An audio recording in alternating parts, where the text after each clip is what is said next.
నమస్తే my dear competitive aspirants. మీ నిరుద్యోగులందరూ పోరాటం చేయడంలో తప్పు లేదు. కానీ ఆ పోరాటంలో మీరు ఒక చిన్న విషయాన్ని మర్చిపోతున్నారు. అదేంటంటే ప్రిపరేషన్. ఎందుకంటే నాన్న ఒక విషయాన్ని గుర్తుపెట్టుకోండి. సడెన్‌గా నోటిఫికేషన్ వచ్చేసి టైం తక్కువిస్తే మీరేం చేస్తారు? ఖచ్చితంగా గవర్నమెంట్ నోటిఫికేషన్ ఇచ్చిన తర్వాత 100% నోటిఫికేషన్ వస్తుంది నాన్న.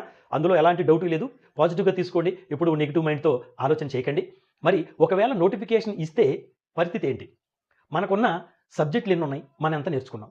మళ్ళీ నోటిఫికేషన్ వచ్చిన తర్వాత మళ్ళీ మాకు టైం కావాలి అని అడిగినా గవర్నమెంట్ ఒప్పుకోదు. ప్రిపరేషన్‌లో 3-5 సార్లు రివిజన్ అయితేనే మీరు నేర్చుకున్నటువంటి అంశాలలో ఒక 60-70% గుర్తుంటది అంతే. ఏది కొత్త విషయాలు కాకుండా మీరు నేర్చుకున్న అంశాల్లో. ఈ విషయాన్ని గమనించండి. దీనిలో సొసైటీని కూడా మనం దృష్టిలో పెట్టుకోవాలన్న ఖచ్చితంగా 100%. ఎందుకంటే రేపు నోటిఫికేషన్స్ వచ్చిన తర్వాత ఇన్‌కేస్ ఏదైనా కొద్దో గొప్పో మిస్ అయితే మీ పక్కన ఉన్న మిత్రులు గాని, బంధువులు గాని పుసుక్కున ఒక మాట అనేస్తారు. పెద్ద పోటుగాడిలాగా మరి ధర్నాలు, నిరసనలు, పోరాటాలు చేశావు, నీకే ఉద్యోగం రాలేదు. ఈ విషయాన్ని ఖచ్చితంగా మీరు మైండ్ ప్రశాంతంగా ఉన్నప్పుడు ఆలోచించండి. అప్పుడు మీ సమాధానం ఏంటి? అందుకే నాన్న ఇక్కడ చూడండి. మరి తెలంగాణలో నోటిఫికేషన్ పరిస్థితి ఏంటి? మరి నిరుద్యోగులు ఏం చేయాలి? నిరుద్యోగులు ఏం చేయాలో చెప్పాను నాన్న. ప్రస్తుతం నోటిఫికేషన్స్ రావడం ఇంపాసిబుల్ అని తెలంగాణ నిరుద్యోగులు అనుకుంటున్నారు. First one. నెక్స్ట్ సరే నోటిఫికేషన్ వచ్చిన తర్వాత నీకు ఉద్యోగం రావడం అనేది ఇంపాసిబులా పాసిబులా? అది నీ మీదే డిపెండ్ అయ్యింది. ఎందుకంటే నోటిఫికేషన్స్ వచ్చిన తర్వాత మీకు టైం ఉండదు. కాబట్టి ముందుగానే ఇంపాసిబుల్ని పాసిబుల్ చేసుకోవాలి అంటే ఖచ్చితంగా 100% పుస్తకాలతో దోస్తీ చేయాలి. ఇంపాసిబుల్ని పాసిబుల్గా మార్చుకోవాలి అంటే ఫస్ట్ అకార్డింగ్ టు ఎడ్యుకేషన్ నీ మైండ్కు ఉన్నటువంటి లాక్ ఓపెన్ చేయాలి.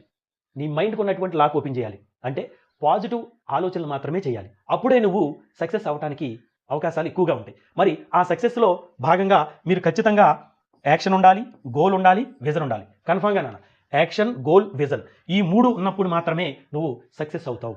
తెలంగాణ నిరుద్యోగ మిత్రులారా, ఒక విషయాన్ని ఖచ్చితంగా మీరు గుర్తుపెట్టుకోండి. ఏ గవర్నమెంట్ అయినా వాళ్ళ రాజకీయ భవిష్యత్తు బాగుండాలి అంటే కొన్ని కార్యక్రమాలు చేపట్టాలి. అందులో మీ నోటిఫికేషన్ ఒకటి. ఖచ్చితంగా నోటిఫికేషన్స్ వస్తాయి. దానికి అనుగుణంగా నేను ఇంతకు ముందు చెప్పినట్టుగా ప్రిపరేషన్ మాత్రం అశ్రద్ధ చేయకండి.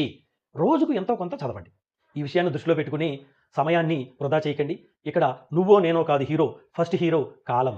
అందుకే అంటారు సెకనుల పట్ల నువ్వు శ్రద్ధ వహిస్తే గంటలు వాటికవే జాగ్రత్త పడతాయి అని కదా. 2 విషయాలు గుర్తుపెట్టుకోండి. 1 నీ భవిష్యత్తు కోసం, 2 సొసైటీ విసిరేటటువంటి ఆ మాటల నుంచి తప్పించుకోవటానికి నీకు ఏకైక మార్గం నువ్వు సక్సెస్ అవ్వటమే, విజయం సాధించడమే. ఇంతకు మించి నీకు వేరే ఆయుధం లేదు. దానికి ఒక రాజమార్గం ఎడ్యుకేషన్, విద్య.